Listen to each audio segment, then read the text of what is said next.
Bienvenue à notre dernier webinaire de la série ART Occitanie, les défis de l'eau, pour parler données, méthodes et services. Et avant d'introduire les deux intervenantes du jour, Catherine et Emmanuel, quelques mots sur le contexte des ART et les acteurs qui ont initié cette organisation. ART, c'est l'acronyme de Animation Régionale Thématique, un dispositif de l'infrastructure de recherche DataTerra, pour soutenir, pour fédérer et surtout animer les échanges entre scientifiques et utilisateurs des données d'observation de la Terre. C'est un dispositif à l'échelle des régions, d'où l'ART en Occitanie, dans l'Hexagone, mais aussi en Outre-mer. En Occitanie, cette série de webinaires a été portée par les pôles Océan Audatis, que je représente aujourd'hui, et le pôle de surface continentale TEIA, tous deux composants de l'infrastructure de recherche DataTerra. Et aujourd'hui, dans cette série, avec l'appui en partenariat avec le CEREMA à Toulouse, et également avec l'appui de OpenIG, la maison de la télédétection à Montpellier. Depuis le mois de septembre, et à raison d'environ un webinaire par mois, ce sont 18 intervenants, chercheurs, représentants institutionnels, acteurs publics, qui sont venus parler données multisources, méthodes, services, pour répondre à plusieurs enjeux scientifiques et sociétaux sur les questions de l'eau à l'échelle de notre région.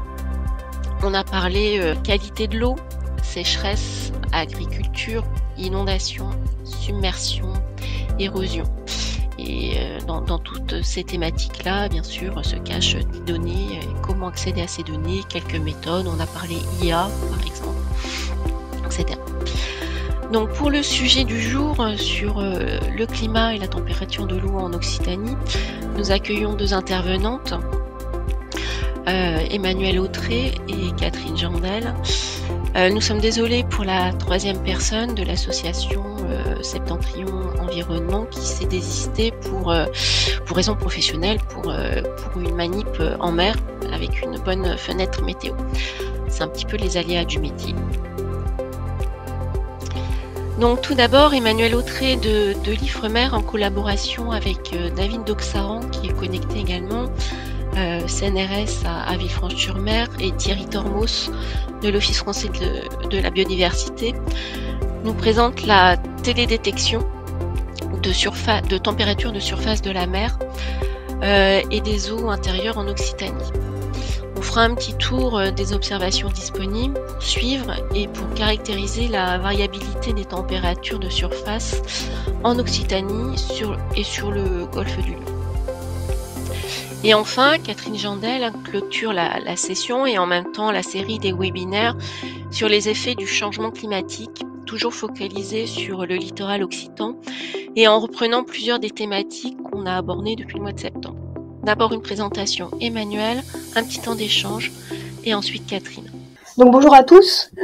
Donc comme l'a dit Caroline, je suis Emmanuel Autré, je suis chercheur à Ifremer. Donc je travaille sur le site de Brest. Et j'ai préparé cette présentation avec Thierry Tormos de l'OFB à Aix en Provence et puis David Doxaran donc au LOV à Villefranche-sur-Mer. De mon côté, je suis spécialiste en analyse d'observation et aussi en algorithme de restitution de la température de surface de la mer par satellite, essentiellement sur la partie océan. C'est plutôt donc Thierry Tormos qui s'intéresse plus particulièrement aux eaux intérieures. Donc tout d'abord, comme j'avais l'impression là que le public était assez large, à quoi ressemble la température de surface de la mer, donc ici au niveau global.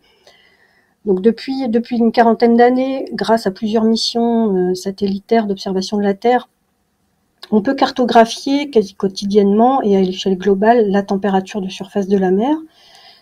Ici, c'est un exemple pour un jour donné.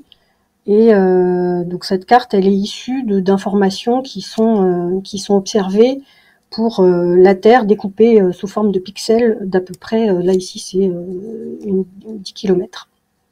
Donc ce qu'on peut voir ici, c'est une grande variabilité de la température et pas uniquement au niveau de la latitude. On observe les grands courants comme le Gulf Stream, comme le Kuroshio, le courant des aiguilles au sud de l'Afrique du Sud, le courant des Malouines.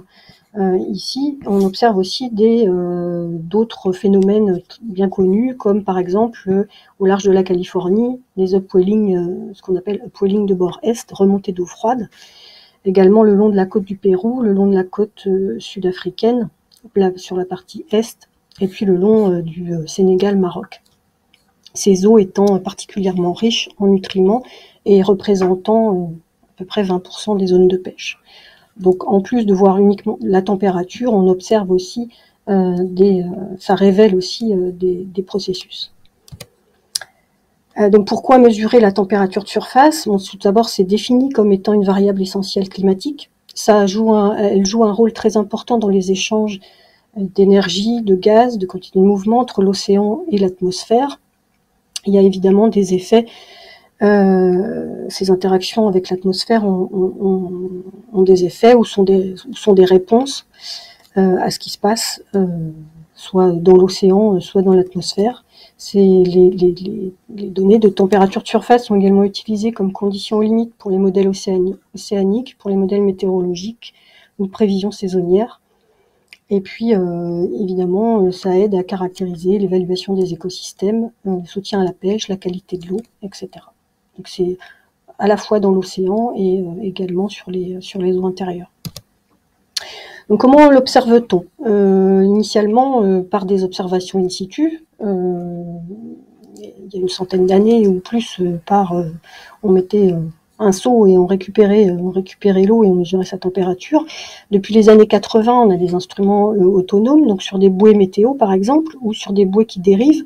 Donc là, à l'échelle globale, on voit en haut la localisation de la température observée par des réseaux de bouées qui sont ancrés et qui observent pendant de longues périodes, plusieurs années. Et puis en bas, vous pouvez voir la position et puis la température donnée par des bouées dérivantes. Donc là, c'est pour un jour donné sur l'ensemble du globe. Ces bouées étant utilisées au quotidien, à la fois par les systèmes météo et par les modèles aussi océaniques. Préalablement, la majorité des observations étaient faites à bord de navires, et puis de plus en plus, les observations sont faites à partir d'instruments autonomes. Il y a d'autres façons de la mesurer lors de campagnes, par d'autres instruments autonomes, par exemple le Sail Drone, qu'on peut voir un petit peu comme un drone ou un bateau, comme on veut, équipé de plusieurs types d'instruments. Donc ça va être très ponctuel comme observation. Et également des instruments dont on va reparler un petit peu plus tard, qui s'appellent des radiomètres, qui sont installés à bord de ferries, par exemple, et qui échantillonnent la température le long de la trajectoire des navires. Comment la mesure-t-on maintenant depuis l'espace? Donc depuis les années 70, avec des instruments qu'on appelle donc des radiomètres, qui sont installés à bord de différents types de satellites. Soit les satellites qu'on appelle géostationnaires, c'est le premier petit schéma, donc c'est comme Météosat, c'est-à-dire un satellite qui reste tout le temps au-dessus du même point sur la Terre et qui va observer tout le temps la même zone. Et on a également des radiomètres à bord de satellites défilants, comme on voit sur le deuxième petit schéma, qui échantillonnent l'ensemble du globe et donc qui tournent autour de la Terre pendant plusieurs années. Donc le principe, il base sur la mesure en fait d'un rayonnement qui est émis par la surface, donc en l'occurrence de l'eau, et évidemment il faut tenir compte des propriétés, des interactions entre ce rayonnement qui est émis à la surface et qui va arriver à l'instrument qui est positionné sur le satellite. Donc le principe, c'est que la quantité de rayonnement qui arrive au satellite est proportionnelle à la température de la surface. Donc pour ça, il faut utiliser des fenêtres, des longueurs d'onde dans lesquelles l'atmosphère n'est pas opaque. Donc il y a deux fenêtres principales, l'infrarouge et le micro-ondes. Juste un petit transparent pour montrer comment sont construites des images, puisque les observations par satellite vont nous fournir des données sous forme d'images, sous forme de matrices. Donc en fait chaque pixel est acquis indépendamment. Et comme on voit sur le petit schéma de gauche, en fait, on a des détecteurs qui vont construire une image au fur et à mesure, pixel par pixel. Donc c'est les deux grandes familles dont je viens de parler, l'infrarouge et le micro-ondes. L'infrarouge, donc ça représente la majorité des instruments qui sont installés donc uniquement là sur des satellites défilants et aussi sur des géostationnaires. L'inconvénient majeur est que le signal infrarouge est totalement absorbé par les nuages. Il est également contaminé par les fortes concentrations en vapeur d'eau ou par des aérosols. Sur le principe de fonctionnement du micro-ondes, là uniquement sur des satellites défilants, l'avantage majeur, c'est que le signal n'est pas perturbé par les nuages ou par la vapeur d'eau. Donc on peut avoir des observations quel que soit le temps. L'inconvénient est que la résolution spatiale, c'est-à-dire que la grandeur des pixels est assez faible, c'est-à-dire de l'ordre de 25-50 km, comparé à l'infrarouge, on était de l'ordre du kilomètre. Donc vous voyez ici justement une image à gauche d'un exemple d'acquisition dans le micro-ondes pour la Méditerranée. Donc déjà on peut dire que on va pas s'intéresser davantage à ces observations pour ce qui nous concerne aujourd'hui. On voit qu'en fait on s'approche pas à moins de 75 km des côtes, donc en présence de nombreuses côtes, de nombreuses îles, on a très peu d'observations. Que mesure-t-on avec ces instruments? Alors ici un petit diagramme à droite qui représente la structure verticale de la température, de la surface jusqu'à 10 mètres. Et ce qu'on peut voir, c'est elle n'est pas homogène sur la première couche de surface. Donc la SST, elle s'est définie comme la température dans les 10 premiers mètres. Donc il y a plusieurs définitions, c'est assez vague. On voit qu'à 10 mètres, on peut avoir une température qui est à peu près homogène, qu'on soit de nuit, de jour. Donc par contre, en fait, ce que ça représente, ce sont des anomalies par rapport à 10 mètres. Et sous différentes conditions. Donc on voit par exemple sur le profil de gauche, on peut considérer qu'on fait une mesure de nuit avec l'instrument, et on voit que la pellicule de surface est légèrement plus froide que ce qui se passe à 10 mètres. Et sur la petite courbe de droite, on voit que dans des conditions de vent très faibles, on peut avoir jusqu'à 2 degrés, et même bien plus, de différence entre une température dans les premiers millimètres sous la surface et 10 mètres. Alors ça c'est important à garder en tête parce que les satellites ne mesurent pas la même chose que les instruments in situ et on peut avoir des différences qui peuvent être assez importantes. Donc si vous utilisez les deux sources d'observation, il faut tenir compte de ce gradient vertical. Il faut aussi tenir compte de la forte variabilité temporelle, alors intrinsèque de la température. Là, c'est pas un problème d'observation, encore que évidemment ça dépend du niveau qu'on observe, mais là ce qu'on peut voir comme illustration, c'est une différence entre la température de surface de jour et de nuit. On voit qu'il y a des différences qui peuvent atteindre 4 degrés, voire plus. Alors pas forcément ici sur cette figure, mais dans le papier qui est cité, ça analyse une période de temps un petit peu plus longue et on voit qu'il y a même des deltas de température jusqu'à 6 degrés qui peuvent être observés en conditions de vent très faible. C'est ce qu'on appelle le réchauffement diurne. Maintenant, si on se rapproche un petit peu plus de la zone qui nous intéresse, donc sur le golfe du Lion. Donc le golfe du Lion, il est influencé par plusieurs facteurs. Bon, la circulation générale en Méditerranée, notamment le courant liguro-provençal, le courant nord. Ensuite des apports fluviaux, donc essentiellement, l'apport essentiel c'est le Rhône, et puis par des régimes de vent Mistral, Tramontane, des vents de nord-ouest, un petit peu plus rarement les vents de sud-sud-est.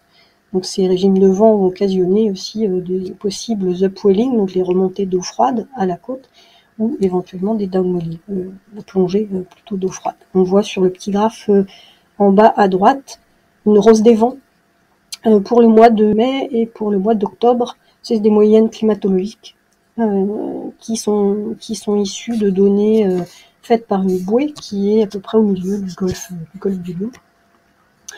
Et on voit donc ce que ça caractérise les distributions en direction et en vitesse, et donc ça représente que les vents dominants sont les vents de nord-nord-ouest essentiellement, sur les deux saisons.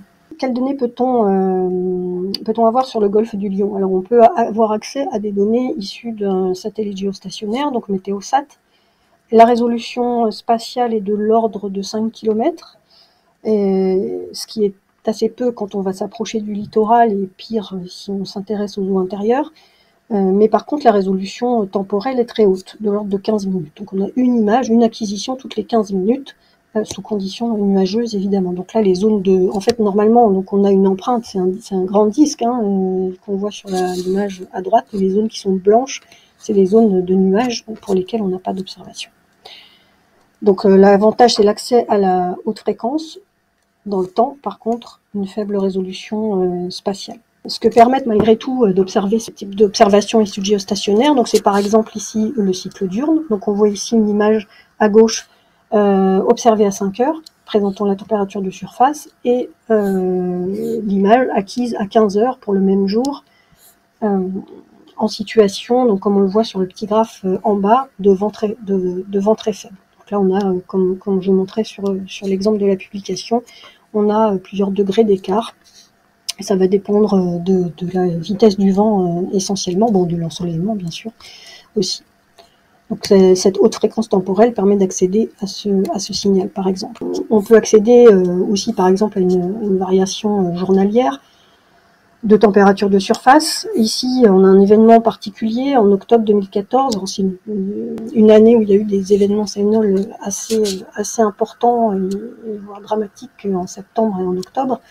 Alors, ce que vous voyez en haut à droite, c'est en bleu une température mesurée par une bouée, et en noir, au même moment, au même endroit, la température mesurée par le satellite. Donc on voit qu'il y a des petites différences, mais on est quand même bien en accord. Et ce qu'on voit en vert, la courbe verte, là, c'est la vitesse du vent. Donc on voit en fait qu'il y a un coup de vent ici, donc c'est le 22 octobre, je crois. Donc on passe à des vents de 16 à 20 mètres par seconde, et on voit une chute brutale de la température. Donc on passe de 23 degrés à 16 degrés en 2 jours, je crois, en réponse à cet événement fort. Donc vous le voyez sur l'observation satellite avant et après. On voit cette différence de température.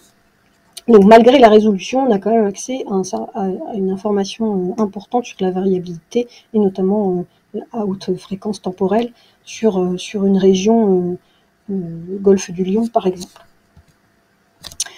On a ensuite sur des satellites défilants des résolutions spatiales meilleures, de l'ordre du kilomètre, et au niveau temporel, on est à 1 jour, voire 2 fois par jour, toujours sous conditions de nuages. On n'a pas d'observation quand il y a des nuages.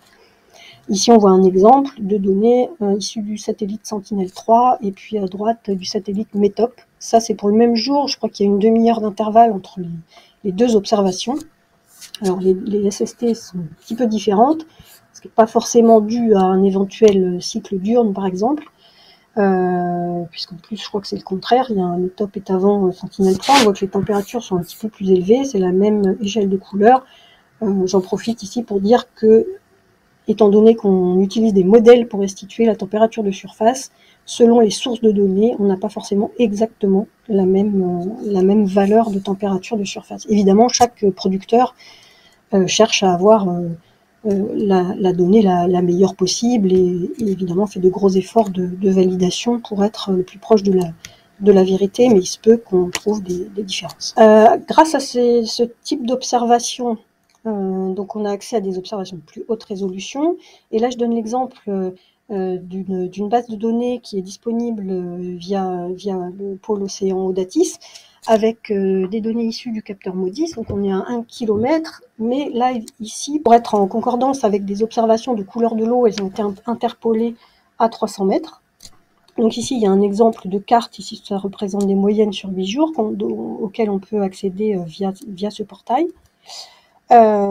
Ici, il y a un petit exemple du portail. On peut aussi accéder aux observations in situ que vous pouvez voir sur la droite, avec les petits points de localisation là, typiques qui sont notés en bleu ici. Et donc on peut accéder par exemple à différents diagnostics.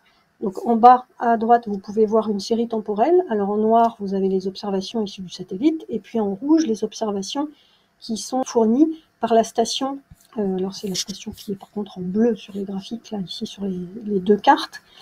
On peut également avoir accès à des moyennes, à des climatologies ou à des moyennes annuelles, des moyennes mensuelles.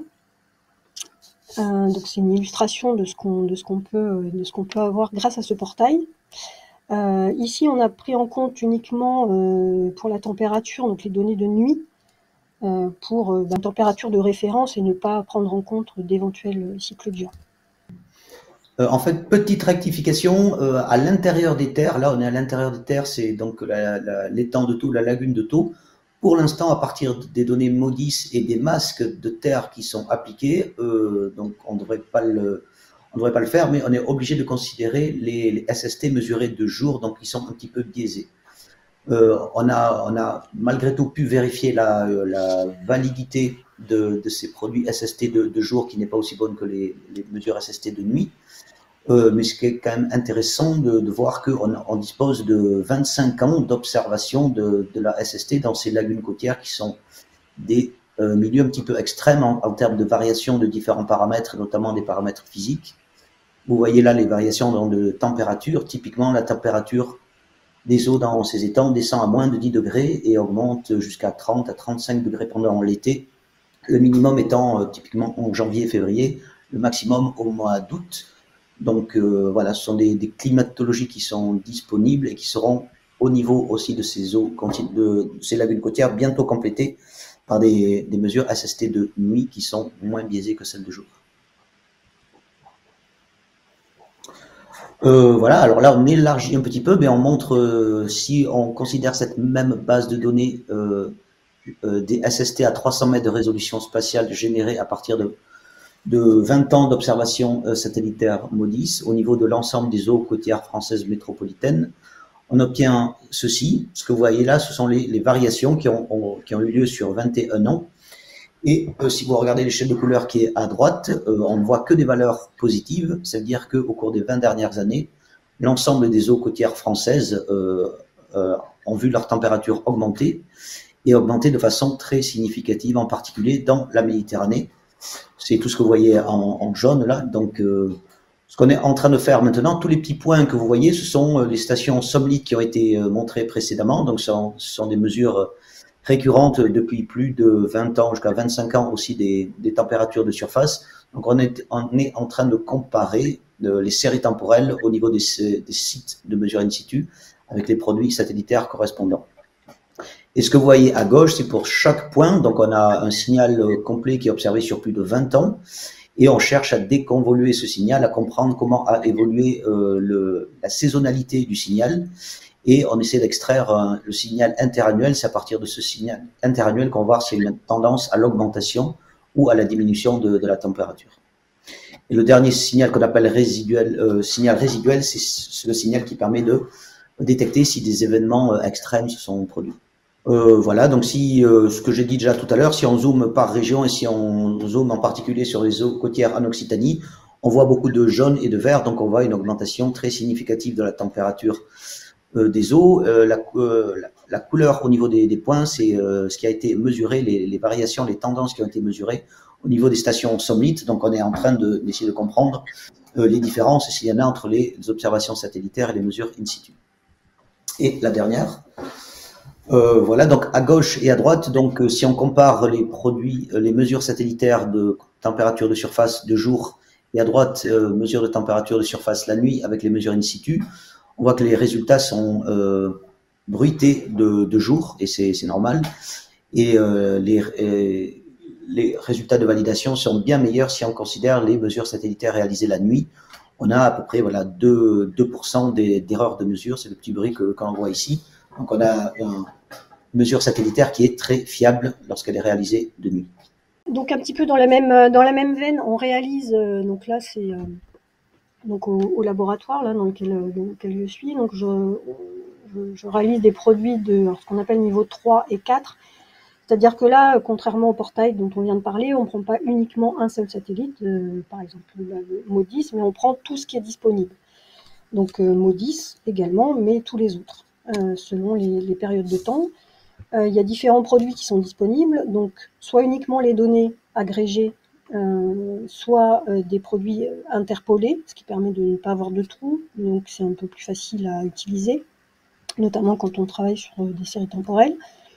Et donc la résolution ici, elle est plus faible que celle dont on vient de parler sur uniquement les produits Modis. C'est du 2 km avec des produits quotidiens de 1982 jusqu'à maintenant. On a des produits retraités régulièrement pour avoir les meilleures données, et puis des produits temps réel délivrés chaque jour sur le portail de Copernicus. Donc vous avez l'adresse ici. De là, on peut extraire des indicateurs de la même façon que ce qu'a évoqué David.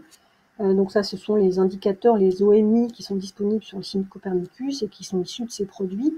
Donc là, vous voyez une série temporelle 1982 à 2023, ici sur l'ensemble de la zone qui est sur la gauche. Ce que vous voyez sur les deux figures, c'est uniquement de la SST. Là, je ne parle pas de tendance, mais on a également... ah oui, alors ça, c'était un petit ajout. Donc, on peut accéder voilà, aux séries temporelles en un point aussi, en cliquant simplement sur un pixel. Et après, vous pouvez la télécharger en CSV, ce qui est assez pratique pour extraire les données. On n'est pas obligé de tout télécharger. Et donc on peut avoir accès aussi aux tendances. Là, c'est ici sur la Méditerranée. Donc ça rejoint ce qu'a dit David. Hein. Donc ici, c'est réalisé sur le produit Méditerranée avec la tendance cumulative là, depuis 1982. Et puis ici, l'ensemble de la série temporelle d'anomalies mensuelles sur la gauche, avec également la tendance qui est notée. Donc avec évidemment, comme on le sait, un réchauffement important. Sur l'ensemble de la Méditerranée, bon, essentiellement encore plus fort, le signal est encore plus fort sur la partie est de la Méditerranée, comme on peut le voir sur la carte. Donc maintenant, si on souhaite aller à la plus haute résolution pour s'approcher du littoral, et puis aussi pour avoir plus d'informations sur les eaux intérieures, il faut s'intéresser à d'autres types de missions qui sont avant tout dédiées à l'observation sur la Terre, donc pour faire notamment des produits d'évapotranspiration, par exemple, pour étudier le stress des écosystèmes. Donc il n'y a pas de produits sur étagère, enfin de produits globaux sur étagère de ces missions en termes de SST. Et pourtant, c'est une mission qui existe depuis 1984 avec plusieurs satellites qui ont été lancés. Et puis cette mission est toujours d'actualité. Il y a 2 satellites en opération en ce moment qui permettent d'acquérir des observations avec une résolution de l'ordre de 100 mètres en température de surface. Alors les avantages, c'est la résolution spatiale, l'accès au lac, au littoral, le fait d'avoir une longue série. Les inconvénients, c'est une faible résolution temporelle, puisque là, on a une très forte résolution spatiale, mais par contre, on a une résolution temporelle de l'ordre de 15 jours, sous conditions nuageuses, évidemment. Et on a notamment un seul canal infrarouge pour une première partie de la mission, jusqu'à il y a quelques années, ce qui complique les algorithmes de restitution de la température de surface. Des observations qui sont assez bruitées. Voilà, c'est un compromis entre une résolution forte, mais du bruit, qu'on appelle du bruit radiométrique, plus éventuellement des artefacts dus à des problèmes de calibration. Alors, l'image qui est sur la droite, elle est quand même particulièrement jolie et vraiment très peu bruitée. C'est celle qui est issue du dernier satellite, Landsat 9, avec un petit travail de débruitage en plus, donc qui permet de voir des structures vraiment de très fine échelle, donc de l'ordre de 100 mètres, des filaments, des structures de d'upwelling auxquelles on n'aurait pas accès avec des produits de l'ordre du kilomètre.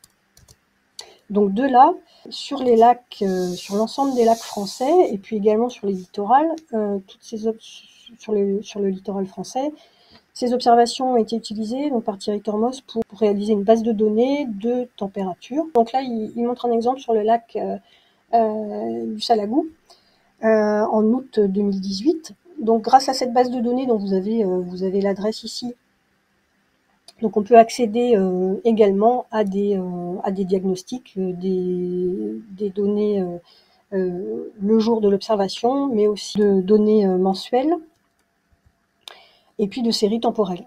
Donc ici sur la courbe, on voit une série. Alors c'est sur les points mauves, ce sont les maxima. Ensuite, il y a la médiane, les moyennes, etc. et le pourcentage de couverture sur la courbe du milieu en bleu.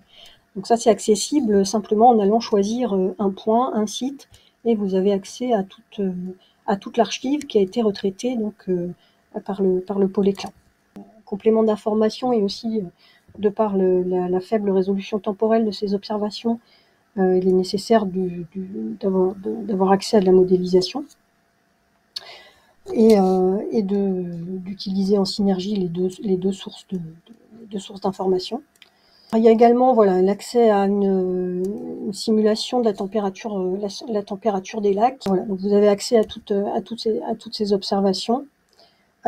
Ici, on peut voir également un accès à une estimation des tendances, comme vous pouvez voir sur la carte, sur plusieurs sites, sur plusieurs lacs, avec des couleurs qui sont donc bleu, jaune, orange, rouge, en fonction des tendances qui ont été estimées. Donc pour terminer, donc on a fini par ces observations de très haute résolution avec malgré tout un gros inconvénient qui est la résolution temporelle. Maintenant, il y a 3 futures missions qui vont voir le jour prochainement. Donc une première qui sera la mission Trishna, une mission franco-indienne du CNES et de l'ISRO en fin 2026. Une seconde de la NASA vers 2028 et une troisième, enfin avec 2 satellites, en 2029 et en 2031, une mission Copernicus qui s'appelle LSTM. Toutes les 3, ce sont des missions qui initialement étaient dédiées à l'observation essentiellement sur la Terre, mais elles échantillonnent aussi toute la bande côtière, toutes les eaux intérieures, avec des résolutions qui seront de l'ordre de 50 mètres. Bon là j'ai mis 100 mètres, mais en fait pour les 3, là ça va être 50 mètres, entre 50 et 60. Et tous les 2-3 jours. Donc c'est une petite révolution en termes de résolution temporelle, d'autant plus qu'il y aura plusieurs missions en même temps. Donc pour Trishna, il y aura des traitements particuliers pour les eaux côtières et continentales. Donc en attendant Trishna, dans le cadre du pôle océan Audatis, on prépare, alors ça sert de préparation à la mission et ça sert aussi à répondre à une demande forte d'utilisateurs. Donc on cherche à produire, comme Thierry l'a fait sur les lacs, des observations des produits de SST à partir d'observations existantes, donc Landsat, mais aussi à partir d'une autre source d'observation, la mission EcoStress qui existe depuis 2018 avec une résolution temporelle de l'ordre de 400 jours et spatiale de 70 mètres. Voilà, donc on essaie de concevoir ce type de produit, ça va être disponible très prochainement. Via le portail Océan Audatis. Merci Emmanuel et David pour insister sur quelques détails de la méthode, notamment pour l'importance des températures pendant la nuit. Est-ce que j'ai le droit de poser une question à Emmanuel, parce que moi je suis pas spécialiste de la SST. Bien sûr, David. Pas spécialiste de la mesure, mais de l'utilisation et de la validation. Et je me demandais s'il existait des produits satellitaires qui fusionnaient les mesures à partir de plateformes géostationnaires et à partir de plateformes défilantes, afin d'optimiser justement la couverture spatiale et temporelle, pour avoir de la haute résolution spatiale, la haute résolution temporelle, en combinant les deux. Je sais qu'il y a des produits satellitaires couleur de l'eau qui existent, il y a eu des tentatives. Est-ce que ça a été fait en SST ou c'est pas le cas? Oui, alors il y a deux aspects là-dedans. Il y a dans les produits que j'ai présentés qu'on génère pour Copernicus. Donc j'ai dit qu'on mélangeait toutes les sources de données. Je suis passée un petit peu vite. On mélange tout, géostationnaire, défilant. Après, voilà, on utilise des méthodes pour agréger tout ça. Et puis il y a des résolutions qui sont un petit peu différentes. Donc on fait en sorte que ça se parle bien. Mais là, on n'utilise que des mesures de nuit dans ces produits. Par contre, dans Copernicus Marine Service, il y a aussi des produits toutes les 3 heures. Alors, c'est pas nous qui le faisons. Il y a un produit global toutes les 3 heures. Alors, je sais même pas s'il a été maintenu. C'est pas évident à réaliser. Parce qu'il faut forcément, étant donné qu'il n'y aura pas toutes les observations, il faut modéliser le cycle diurne. Donc il y a des modèles, il y a beaucoup de publications là-dessus. mais il est à plus basse résolution. Du coup, il est à de l'ordre de 25 km, je crois. Alors en Méditerranée, je crois que le groupe du CNR, les Italiens, font aussi, mais je pense qu'il est toujours maintenu, font aussi un produit comme ça toutes les 3 heures. Donc il n'y a pas que le géostationnaire qui rentre dedans, hein, il y a toutes les observations, mais du coup c'est regroupé par pas de temps de 3 heures. L'inconvénient, voilà, c'est qu'il faut quand même un modèle de cycle diurne derrière, et donc qui prend en compte généralement le vent avec les résolutions dont on peut disposer, qui n'est pas toujours, c'est pas toujours idéal. Donc malgré tout, il y a des papiers, il y a des validations. Donc oui, dans ce sens-là, c'est utilisé effectivement. Il y a la possibilité d'accéder à des données malgré tout plus simples à utiliser, c'est-à-dire agrégées toutes les 3 heures. C'est plus simple d'utilisation que d'aller explorer l'archive Météosat qui distribue des données toutes les 15 minutes ou toutes les heures. Oui, et alors juste une question, quelle est la résolution spatiale de ces produits fusionnés, on va dire Alors pour le global, c'était 25 km, et pour le produit Méditerranée, je pense qu'ils avaient essayé de faire la même résolution que ce qu'ils font en temps réel, à savoir 2 km. Sachant que Météosat c'est 5, hein. Mais voilà, c'est à vérifier. Je pense que c'est disponible sur le site de Copernicus. D'accord, donc ce n'est pas optimal, on va dire, pour les eaux côtières, littorales, voire continentales, c'est assez limitant la résolution spatiale. Bah oui, parce qu'en fait, tu n'as pas d'information. Avec le kilomètre, tu t'approches. Au mieux, tu es à 3-4 km des côtes. Plus près, tu n'as rien, c'est pollué, c'est souvent pollué. En plus, les mesures sont souvent flaguées, enfin, sont souvent mises avec des indices de qualité qui sont mauvais. Donc, et ensuite, Météosat, donc c'est de l'ordre de 5 km. Donc là, tu sais, pareil, tu t'approches pas des côtes à moins de 10 km, on va dire. Donc, bon, voilà, si on s'intéresse au golfe du Lion ou à l'ensemble de la Méditerranée, c'est informatif. Par contre, évidemment, si on va vers le littoral et puis encore plus vers les eaux intérieures, tu peux pas récupérer. Alors, les gens on peut essayer d'avoir des informations en utilisant au moins celles qui sont disponibles au kilomètre. Par exemple, comme elles ont des heures différentes, les observations que j'ai montrées, Métop, Sentinelle, c'est à peu près entre 9h et 10h le matin. Et puis, les observations qui sont issues de MODIS, VIRS, c'est à 13h30. Donc ça te fait quand même des informations. Et puis tu en as d'autres qui passent, voilà, t'as la même chose mais de nuit, enfin elles sont à 12 heures d'intervalle. Donc en fait tu peux avoir alors peut-être pas toutes les 3 heures, mais tu peux au moins avoir 4 observations par jour qui donnent quand même des éléments sur le cycle diurne, sachant qu'à 13h30 t'es presque au max de l'éventuel cycle. Voilà. Mais tu t'approcheras pas quand même du littoral, et puis dans les eaux intérieures, à moins, dans les temps de taux, tu as des observations, mais dans des plans d'eau plus petits, c'est compliqué. Ouais. D'accord, d'où l'utilité future de Trishna, d'où l'utilité de Landsat, et ce que je comprends pas toujours pas, c'est pourquoi il n'y a pas de produit SST à haute résolution délivré là sous forme de niveau 2 pour Landsat. Alors là, pour Landsat, depuis 2 ans, il y a un produit niveau 2 qui est fourni. C'est l'algorithme terrestre. Donc c'est pas un algo qui est du tout optimisé, c'est un algo qui utilise un seul canal. C'est une méthode un petit peu différente qui est basée sur la séparation température-émissivité. Donc c'est exactement le même algorithme que l'algo terrestre. Ils traitent toutes les tuiles et ils fournissent ce qu'ils appellent une surface température. Pour éco-stress, c'est pareil, ils fournissent une lande surface température, y compris sur l'eau. Donc ça, c'est des choses qui sont un petit peu récentes par rapport à la série temporelle qui est énorme. Je pense qu'il y a... alors, c'est pas forcément... c'est des mesures qui sont relativement bruitées. Il y a tout un travail à faire sur le débruitage et tout. Je pense que c'est une question de priorité, hein, c'est tout.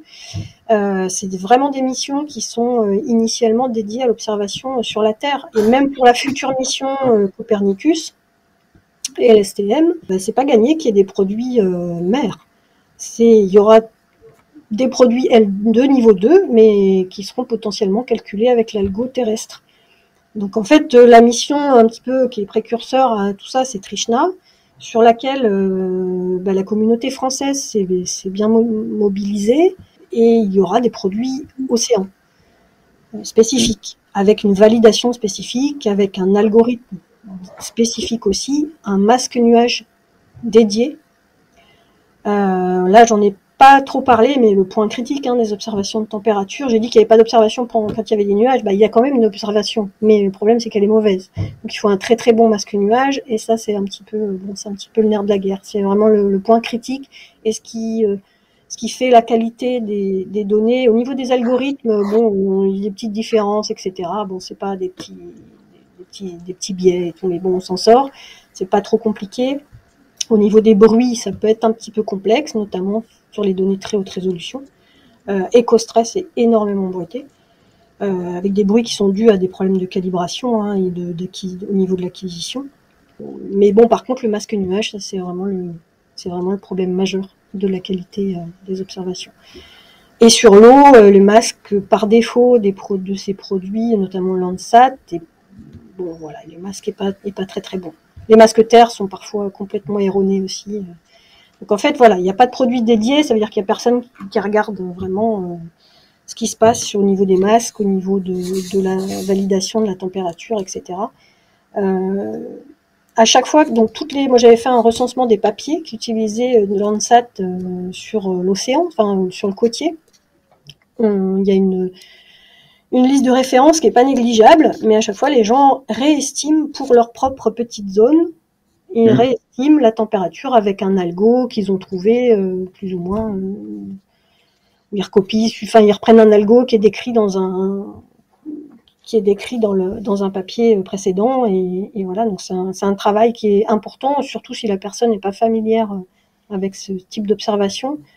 Néanmoins, les algos qui sont utilisés, donc les produits niveau 2, la Landsat, j'ai pas montré de comparaison, mais ça fournit, ça présente des biais importants, alors de l'ordre de 1 degré. Bon, le problème, c'est que c'est pas des biais qui sont constants sur l'ensemble d'une tuile.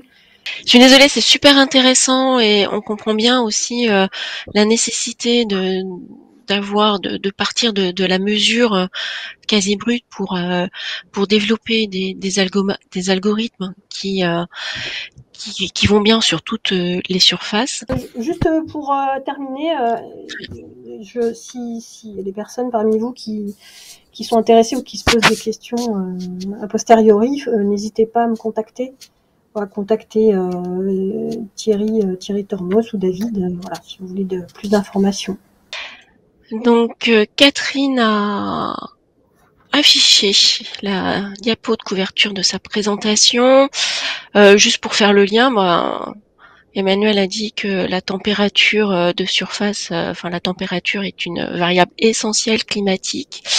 Donc la mesurer sur de longues séries temporelles avec des données qualifiées, fiables et pérennes, pour montrer que ce soit des événements extrêmes comme les vagues de chaleur marine ou le réchauffement sur de longues séries temporelles, c'est indispensable. Voilà, la parole est à toi, Catherine. Bonjour à toutes et à tous, et merci pour votre invitation, et merci aussi pour l'exposé précédent qui était extrêmement détaillé et fin sur tout ce que l'on peut faire avec les mesures in situ, les mesures satellites. Moi, le mien va balayer un certain nombre de stress que les activités humaines induisent à la Méditerranée, et évidemment les informations que je vais vous communiquer viendront à la fois de ce type de mesures, de campagnes en mer, et c'est un balayage général de ce qui se passe surtout sur la zone littorale et en particulier sur le golfe du Lion. Alors, on travaille à Toulouse, et je suis émérite au CNRS, océanographe, et on va balayer le début de l'ère industrielle et 1900, c'est-à-dire la fin du 19e siècle. Le calcul dit que les chaleurs extrêmes, les canicules terrestres et marines seront 3 fois plus probables et plus intenses à la fin de ce siècle. Les précipitations 30% plus probables et plus intenses, les sécheresses, augmentation dans certaines régions, dont les subtropicales de façon assez critique, et les conditions météorologiques propices aux incendies plus fréquentes. Et on va voir que le bassin méditerranéen, il ramasse tout. Donc, ces vagues de chaleur en France, elles ont été multipliées par 4 en 50 ans. En d'autres termes, on a eu 23 épisodes de canicule enregistrés en France entre 2000 et 2021, contre seulement 17 cas sur la période précédente, contre seulement 17 cas sur les 53 ans qui ont précédé. Et quand on regarde ici les enregistrements donc qu'on a eu sur Météo France, qui sont le bilan de suivi temporel, comme il vient d'être démontré, on voit bien que ces vagues de chaleur, non seulement en intensité qui est repérée sur l'axe des Y ici avec leur température, mais aussi en nombre, elles se multiplient. Et celle de 2003 est restée dans les esprits, mais en fait là c'est la multiplication des vagues de chaleur qui est extrêmement critique, surtout que la pente montre qu'elles sont de plus en plus intenses. Ces vagues de chaleur induisent des canicules marines et des incendies. Ici c'est une image donc de la température de surface sur le programme qui vient du programme Copernicus, le 19 juin 22 sur la Méditerranée, et on constate que les anomalies de température de surface en Méditerranée par rapport à la moyenne climatique étaient de plus 6 degrés et demi à Marseille. Ce genre de choses, si ça satisfait les baigneurs, ça, alors en plus, alors, ce qui est prévu ici, après je commenterai sur l'impact, mais c'est que à la fin de ce siècle, si on ne change pas nos modes de vie, vous avez ici la différence maximale et minimale des températures de surface entre 61 et 90 du siècle dernier, et la même chose pour le siècle en cours. Et vous voyez ici, c'est l'augmentation minimum des températures si on rentre dans un scénario sobre par rapport à maximal si on continue lorsque l'on parle de business as usual, c'est-à-dire 4 degrés de plus en fait sur la France, ça risque de faire ce genre d'évolution de la température moyenne de la Méditerranée avec des températures qui dépasseraient dans certaines zones plus 3,4 degrés par rapport à la fin du siècle dernier. J'espère que je suis claire. Et l'impact de ces canicules marines, il est avant tout dévastateur sur la biodiversité. Sur un épisode de canicule comme celui que je vous ai montré en juin 22, plus de 90% des gorgones rouges a été touché par une mortalité quasi totale entre 10 et 30 mètres de profondeur. Les mortalités des posidonies aussi, c'est donc une plante qui est uniquement présente en Méditerranée, et donc c'est pareil, les posidonies ont morflé, on peut dire ça comme ça. L'autre chose que l'on constate, c'est que la Méditerranée est de plus en plus envahie par des espèces invasives, et une espèce invasive qui arrive sur un écosystème dans lequel elle n'était pas, ça pose de sérieux problèmes écologiques. On va parler du poisson-lion, du poisson-lapin, par exemple. Alors, comment ils font pour rentrer? Ben, c'est simple, le canal de Suez est un passage entre la mer Rouge et la Méditerranée orientale, et les conditions de confort thermique de la Méditerranée orientale sont devenues propres à cette invasion, et donc avec tout ce que cela peut. Par exemple, le poisson-lapin, comme son nom l'indique, un brouteur, et il débarque sur les herbiers de Posidonie et ça fait des ravages. Donc il y a plus de l'ordre de 1000 espèces invasibles aujourd'hui, et invasives en particulier dans la Méditerranée orientale, mais on voit aussi que la Méditerranée occidentale commence à être touchée.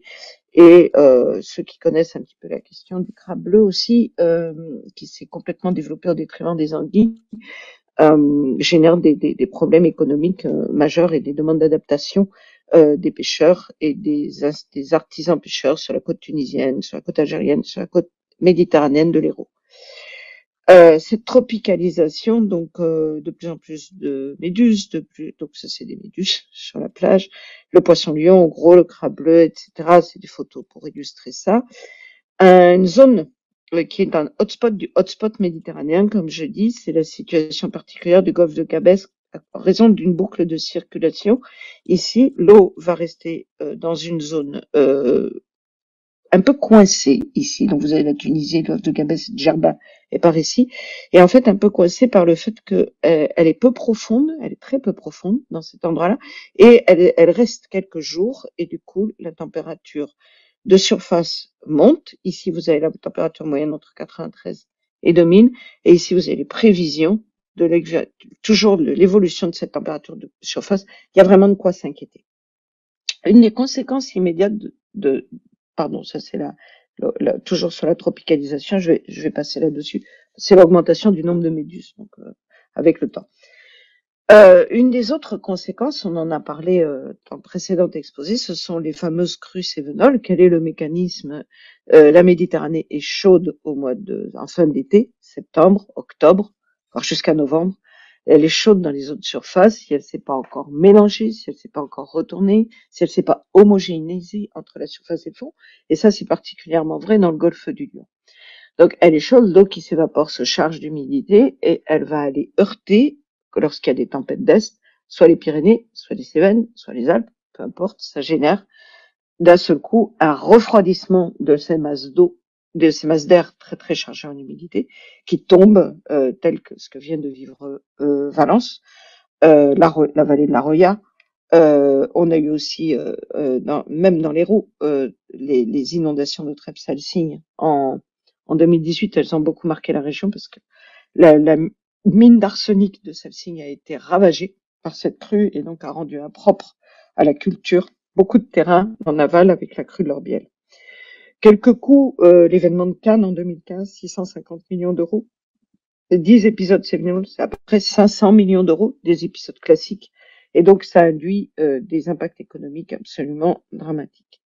Ces crues cévenols et ces autres tempêtes du même type, elles sont suivies, alors je ne sais pas si vous l'avez vu, cette image-là, par en particulier nos collègues qui font du suivi temporel et qui vont aller observer et relever comment évoluent ces petites rivières qui deviennent des torrents monstrueux lorsqu'ils sont sous l'impact d'une décharge d'eau de type tempête ou tempête d'Est ou ce que l'on appelle donc les crues cévenols.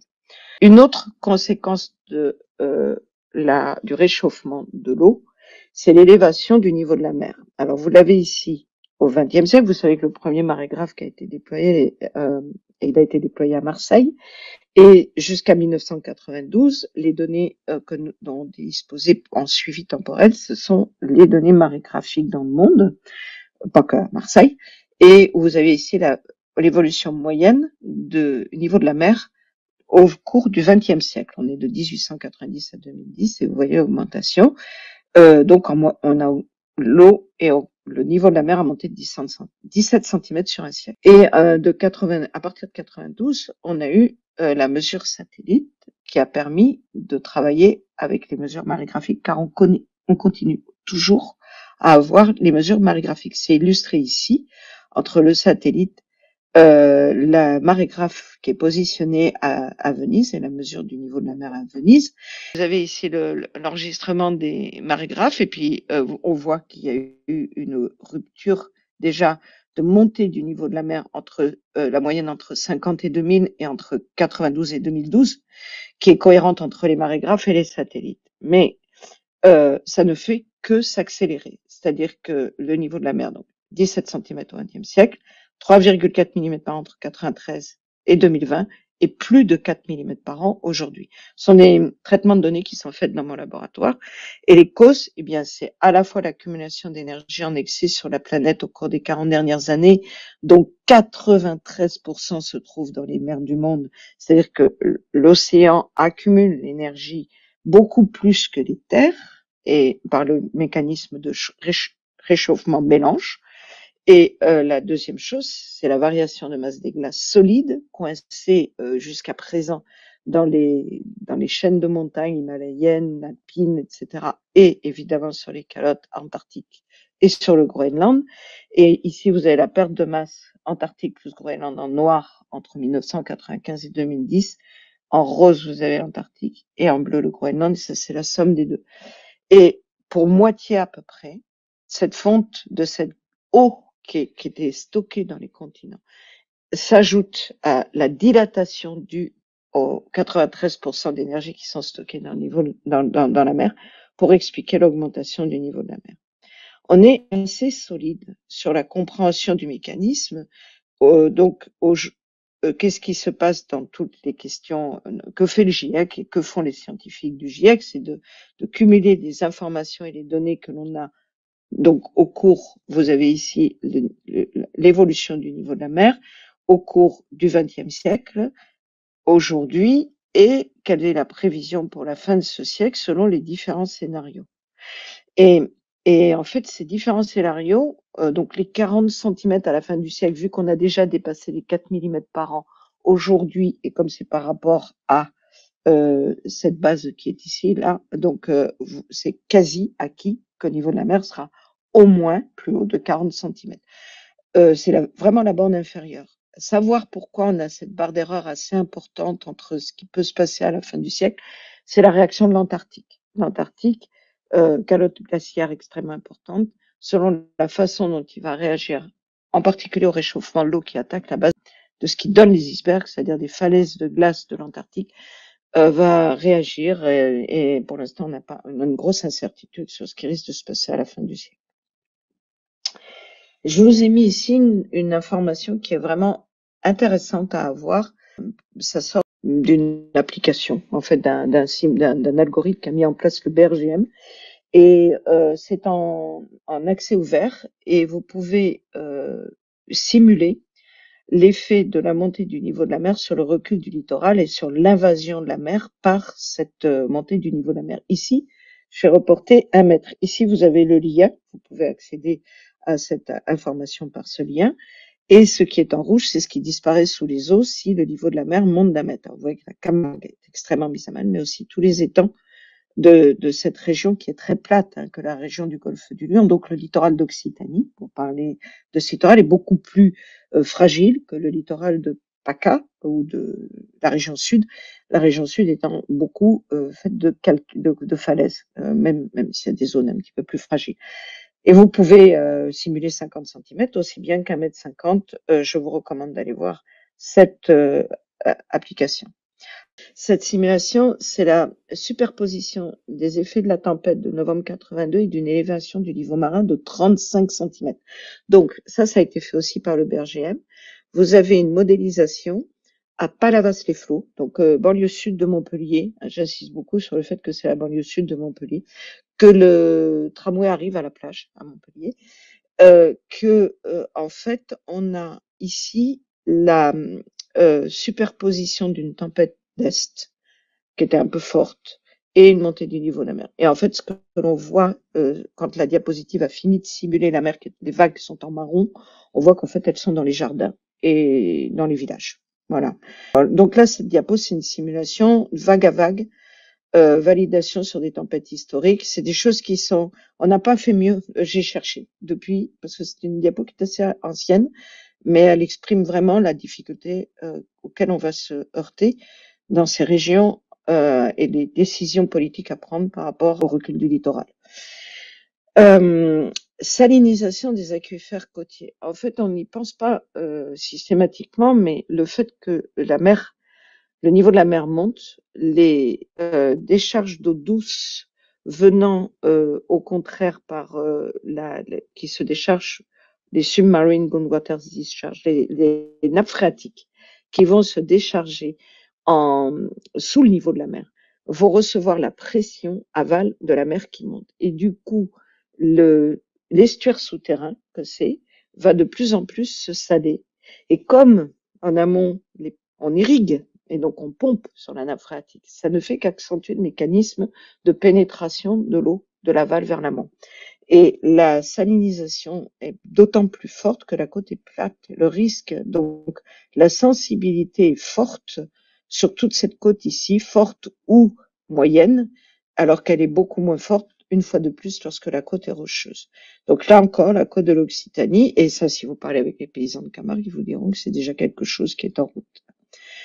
Dans les séries temporelles que l'on peut avoir grâce au portail, on va avoir aussi le suivi de l'oxygène. Alors, je crois qu'une des diapos que vous avez montrées, ça, dans la précédente exposé, venait de la même station qu'est le site de Sète de la base de données et du Coriolis, en fait. Et donc ça, c'est en grec, qui vous représente la concentration en millilitres par litre de l'oxygène, et ça, c'est le temps.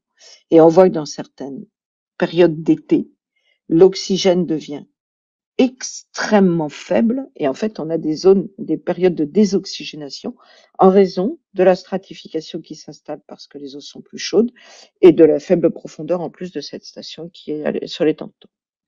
Et donc pour l'ostréiculture, c'est un drame, un véritable drame.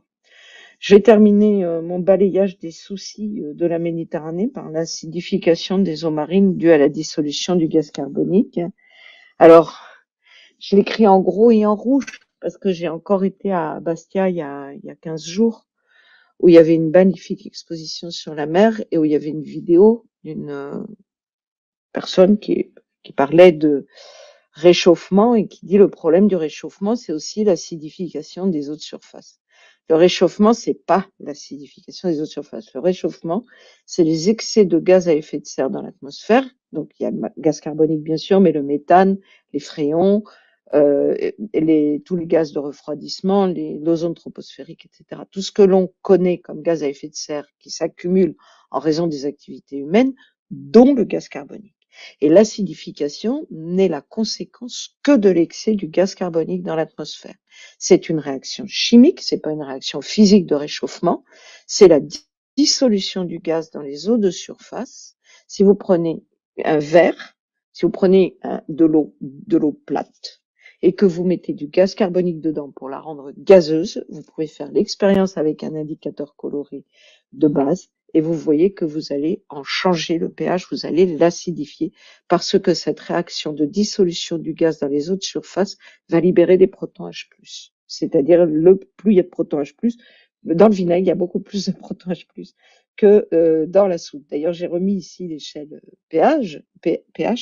Que veut dire acidification pour l'eau de mer? Parce que c'est important, parce qu'elle n'est pas acide l'eau de mer, mais elle s'acidifie. Alors ici, vous avez l'acide chlorhydrique, ici vous avez la soude, ça c'est pH 1, ça c'est pH 14.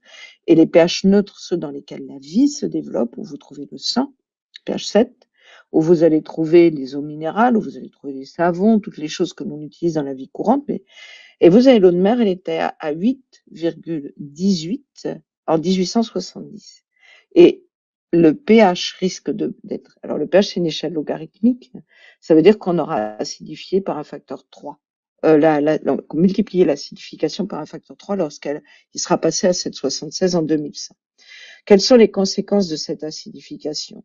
Ça a été fort bien démontré grâce à l'expérience EPOCA, qui date aussi, mais c'est une énorme expérience européenne, ça n'a pas été reproduit depuis. Vous avez ici, en fait, ce qu'ils ont mis, c'est en mer de Norvège, parce que les gaz se dissolvent plus dans les eaux froides que dans les eaux chaudes. Donc, ils sont allés en mer de Norvège, ils ont planté des tentes à la surface de l'eau. Sous ces tentes, la vie continue à se développer, et dans les tentes, ils augmentaient la concentration du gaz carbonique. Ce qui fait qu'à l'époque, on était à une concentration bien plus faible qu'aujourd'hui. Aujourd'hui, on est à 420, mais on était autour de 300 parties par million de gaz carbonique. Et lorsqu'ils ont doublé à 600, 700, on voit que des petites algues calcaires qui se développent à la surface de la mer Méditerranée comme d'autres. Alors, qu'est-ce qu'on appelle des algues calcaires? C'est une algue qui a une cellule, une algue phytoplanctonique, une cellule seulement, et elle se protège avec des petites plaques calcaires que vous voyez ici, photo au microscope électronique. Et on a 3 espèces de Coccolithophoridés. Alors, pour vous rendre compte de l'importance de ces algues, lorsque la mer était sur le bassin parisien et sur le sud de l'Angleterre, ce sont elles qui sont responsables des falaises d'Étretat, de Douvres, de Calais. C'est-à-dire, elles sont tellement nombreuses lorsqu'il y a une florescence et quand elles sédimentent et qu'elles meurent, elles se sont accumulées, ça a généré ces falaises de craie. Donc, ces petites algues qui sont fondamentales parce qu'elles sont au début de la chaîne trophique, lorsque elles se développent sous une augmentation du gaz carbonique qui n'est pas, nous on est à 420, ils n'ont pas testé 420, mais ils ont testé un doublement par rapport à 300. Et on voit que elles n'arrivent plus à se développer pour certaines d'entre elles, et elles sont, même si elles se développent mal. Mais plus près de nous, les moules et les huîtres subissent aussi déjà cet effet d'acidification. Ce sont des coquilles calcaires en Aragonite, et il faut savoir qu'à Bouzigues, par exemple, il ne faut pas se reproduire les huîtres. Elles se développent sur la côte. Le premier naissain, il se fait sur la côte atlantique et bretonne, et ensuite sont transportés et implantés à Bouzigues. C'est-à-dire qu'une fois qu'elles se sont un tout petit peu calcifiées, je veux dire, les larves et la première calcification, c'est pas fait à Bouzigues, elles sont transportées, bon, pourquoi pas, hein, et ensuite elles se développent dans les eaux méditerranéennes. Et il y a des expériences qui ont été menées avec des concentrations de gaz carbonique qui sont importantes, mais en fait on est ici aujourd'hui, et les ostréiculteurs bretons vous disent que une huître qu'il fallait dans le passé 4 ans pour l'amener à maturation, aujourd'hui il faut 5 ans. Donc, pour qu'elle puisse être vendable, il faut 5 ans. Donc, le mécanisme de calcification est ralenti. Et les premiers à s'en être aperçus, ou du moins en avoir été victimes, ce sont les ostréiculteurs de l'Oregon, dans le Pacifique Nord-Ouest, des millions de bébés huîtres très classiques Rhasos regigas, plongés dans la mer, ils mouraient, ils ont cru qu'ils avaient un virus. En fait, non. L'eau était trop acide, ils ont dû choler la mer pour compenser le phénomène de l'acidification. Donc, pour terminer, sur ce balayage, je considère, certes, le réchauffement climatique est un problème énorme. Il est essentiellement dû aux émissions de CO2, mais pas que. Mais le CO2 a un double impact sur le milieu marin. À la fois réchauffement de l'atmosphère, donc ça peut faire bouger la circulation océanique ou créer des vagues de chaleur, les canicules marines, l'augmentation du niveau de la mer et impacter la biologie. Mais vous avez aussi l'acidification qui, encore une fois, est un mécanisme chimique qui va impacter la biologie. Et donc, notre océan ou notre Méditerranée, ils sont sous cette pression-là. Et pour terminer, il y a des coraux en Méditerranée. Et les coraux sont menacés de multiples façons. Ils sont menacés par le réchauffement, puisque un corail, c'est un organisme vivant, calcaire, animal, qui puise sa nourriture grâce à une algue, qui fait la photosynthèse et qui va récupérer les sels nutritifs par la photosynthèse et qui va nourrir, qui est abrité par le corail et qui va le nourrir. Sauf que l'algue, si elle a trop chaud, elle part, et c'est là que se passe le blanchiment du corail.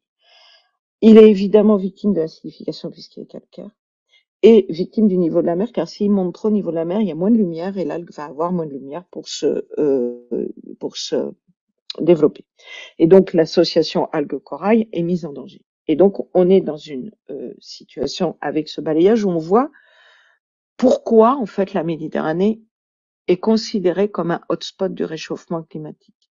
Ceci étant, des canicules marines, il y en a aussi dans le Pacifique. Hein. Mais là, tout est exagéré. En fait, la Méditerranée, il faut la voir aujourd'hui comme une maquette de ce qui va se produire à l'échelle mondiale sous peu si on fait rien.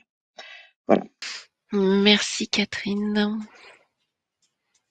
Bon, beaucoup d'espèces invasives sur ton image quand même. Ouais. Alors de ce que j'ai entendu, c'est quand on a une aire marine protégée, une vraie aire marine protégée, il n'y en a pas tant que ça, comme celle de Bagnous, la réserve extrême, hein, qui est devant Bagnous, tout autour la biodiversité va passer, elle. Parce que tout autour de la zone ultra protégée, on peut plonger. Il paraît que ça se voit quand même qu'il y a une zone protégée parce que elle irrigue les eaux qui sont abîmées autour. Donc il y a une résilience. Mais la résilience par rapport à l'acidification, je sais pas vraiment ce que ça va être, moi. Vraiment, c'est un sujet. Je suis chimiste, hein, donc je suis vraiment très inquiète sur les effets doubles du. Le CO2, c'est vraiment le truc qu'il faut laisser. Le carbone, faut le laisser dans le sol, quoi. Faut pas se poser de questions. L'atome de carbone dans le sol, c'est le meilleur. Ouais, c'est bientôt l'UNOC qui aura lieu à Nice, qui sera précédé par le One Ocean Science Congress. Donc voilà, c'est évident. On a eu le même type de présentation hier très alarmante ici à Villefranche, en face d'élus locaux et régionaux. Et voilà, c'est évident qu'il faut agir. Et donc voilà, les scientifiques doivent interagir encore davantage avec les politiciens. Et donc c'est une excellente opportunité, cette grande conférence sur l'océan qui aura lieu à Nice début juin. Et voilà, il ne faut pas que ce soit juste une conférence, mais il faut vraiment commencer à imposer des choses autant qu'on le peut en tant que scientifique pour faire davantage que tirer le signal d'alarme. Il faut vraiment tenter d'imposer des choses aux politiciens pour commencer à changer les choses et sauver notamment là, une partie du littoral méditerranéen. Tout ce qui s'est passé en termes d'événements extrêmes, là, des collines, des montagnes qui se sont affaissées, des routes, des gens qui ont été bloqués dans l'arrière-pays pendant très longtemps, des quantités absolument énormes de sédiments qui ont été déversés par les petits fleuves côtiers ici dans la baie des Anges et beaucoup plus loin. Donc voilà, je pense qu'on a largement atteint des niveaux d'alerte suffisants pour agir, pour forcer les gens à agir, pour prendre des mesures. Et ici en Méditerranée, c'est vrai, on est particulièrement concerné. C'est véritablement un hotspot. On se rend compte plus que d'autres, peut-être, de tout ce qui est en train de se passer. C'est ça, quand je dis que c'est une maquette, c'est une vraie maquette de la violence, en fait, que peut induire le réchauffement climatique et l'acidification d'un système. Merci. Alors, moi, j'ai une question.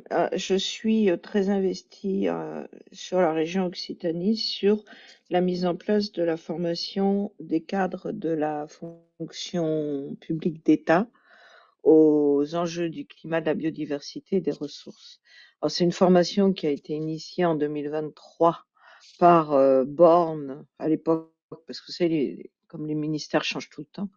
Donc, elle était première ministre, et puis c'était Retailleau, la ministre de la Recherche et de l'Enseignement supérieur, et Guérini, le ministre de la Fonction publique. Et le CNRS paye des chargés de mission qui nous aident à mettre en place cette formation. Et je voulais savoir si dans les gens qui écoutent, enfin, donc cette formation des cadres par rapport à la formation des élus, l'intérêt que j'y vois par rapport à d'aller former les préfets, les SGAR, de faire former les magistrats, de former les fonctionnaires de la finance, de former la gendarmerie, de former, on forme tout le monde en fait, y compris l'éducation nationale, les hauts fonctionnaires de l'éducation nationale. Et en fait, c'est que ces gens-là restent quand les élus passent dans les services, les gens restent. Et très souvent, ils sont pas du tout branchés sur les questions qu'on traite, et en particulier sur tout ce qui est océan, parce que l'océan, c'est quelque chose qui est une boîte noire, en fait. Les gens vont à la plage, mais ça s'arrête là. Ils connaissent pas ce qu'il y a derrière, et donc, ils le voient pas. Donc, si on parle de quelque chose qu'ils ne voient pas et que l'on leur fait percevoir. Et du coup, je vois que tous les exposés qu'il y a eu, dans le cadre de Audatis, là, sont vraiment intéressants. C'est une ressource pour nous, pour la formation des fonctionnaires. Mais je voulais savoir si dans les gens qui écoutent, il y en a qui font ça. Est-ce que à Villefranche, vous avez mis ça en place? Est-ce que vous participez à cette formation? Parce que normalement, ça s'appuie sur les collègues de la recherche. Alors moi, j'ai passé l'IA à Charlotte, qui est la chargée de mission qui s'occupe de ça, parce que pour l'Occitanie, ressources, eau, etc., ça fait partie des thèmes que l'on présente, et il est fort probable qu'on utilise cette base de données pour contacter des orateurs du CEREMA, etc., pour certaines questions qu'on ira traiter dans le cadre de cette formation des cadres. Très très bien. Moi, je discute de temps en temps avec Charlotte, et je pourrais très bien, oui, lui donner quelques contacts parmi les intervenants ou supports de présentation lorsque les auteurs auront confirmé ce cadre-là. Mais bien sûr, voilà, ce qu'on disait tout à l'heure, maintenant il faut agir, et agir, c'est pas, c'est la sphère politique. Faut démultiplier ces informations-là. C'est la sphère politique, mais c'est la sphère administrative aussi. Oui. Le tribunal administratif qui vient de statuer sur la 69, c'est typique. Ils sont informés maintenant. Alors, ils ne l'étaient pas avant. C'est vachement important, en fait, de former les gens qui, à un moment donné, doivent regarder le code de l'environnement sans rigoler, en disant « Ah ouais, le code de l'environnement, quand même, c'est important. Donc, ce truc est illégal. Donc, faut arrêter. » C'est une décision de justice, hein, c'est pas une décision militante. Donc, je trouve que c'est vraiment important d'avoir ce regard et cette formation. Voilà.